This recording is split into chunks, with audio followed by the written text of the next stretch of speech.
চাওক আজি মাধৱপুৰ তিনিআলিৰ পৰা টিপিং থাৰ্মিনেললৈকে যিটো অৱস্থা দুলীয়াজানৰ গোটেই ৰাস্তাটো কিন্তু বেছিকৈ বেয়া। আপোনাৰ এই অভাৰব্ৰিজৰ কাম চলি আছে, আপোনালোকে দেখিছে। আৰু আজি এই অভাৰব্ৰিজৰ কাম আজি 3 বছৰ এখন চলি থকা, কিন্তু কি কৰিছে যিখিনি মেইনটেনেন্সৰ কাম আৰু এইখন ৱৰ্ক অৰ্ডাৰ থাকেই যে কোনো পাব্লিকত হাৰাচমেণ্ট কৰি জমৰ যান্ত্ৰণা ভুগাই কিন্তু ঠিকাদাৰে কাম কৰিব নোৱাৰে। আপোনালোকে দেখিছে ইয়াত স্কুল কলেজৰ এখন দুলীয়াজান কলেজ আছে, বিদ্যালয় আছে, মহাবিদ্যালয় আছে, আৰু তাতোতকৈ কথা হৈছে যে কি আমাৰ চিকিৎসালয় এখন আছে। আজি জমৰ যাতনা ভুগি ভুগি স্কুলৰ ছাত্ৰ ছাত্ৰীসকল আৰু দুৰ্ঘটনা, প্ৰায় দুৰ্ঘটনা। কালি এজন মানুহে যে ব্লাড দি আছে, অৱস্থা সংকটজনক এই ৰাস্তাটোৰ কাৰণে। তাৰ কাৰণে জগৰীয়া আজি এই কি হৈছে আপোনাৰ বিভাগীয় কৰ্তৃপক্ষ পিডব্লিউডি বিভাগে সম্পূৰ্ণ কুম্ভকৰ্ণৰ নিৰ্দেশ। তেওঁলোকৰ ইঞ্জিনিয়াৰ আছে, ইয়াতে তেওঁলোকে মহৰী আছে, আনকি মাষ্টাৰৰ কৰ্মচাৰীবিলাকো আছে। এই ৰাস্তাটো কোনো মেইনটেনেন্স নকৰে, তেওঁলোকে মাত্ৰ সম্পূৰ্ণ গাফিলতি, মাত্ৰ বুঢ়া আঙুলি দেখুৱায়।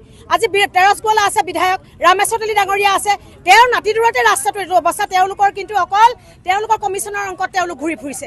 আজি তেওঁলোকৰ গায়ে লৰা নাই, আজি জনসাধাৰণে জীয়াতো ভুগিছে। তেওঁলোকে হয়তো 10 বাৰ এইটো ৰাস্তাত অহা যোৱা কৰে, যিহেতু স্থানীয় এওঁলোকৰ নাতিদূৰতে তেওঁলোকৰ ঘৰ। গতিকে আমি 4 দিনৰ সময়সীমা দিছোঁ, তেওঁলোকে কমিটমেণ্ট কৰিছে আজিৰ পৰা তেওঁলোকৰ কি কৰিব ৰাস্তাৰ কাম হাতত দিব।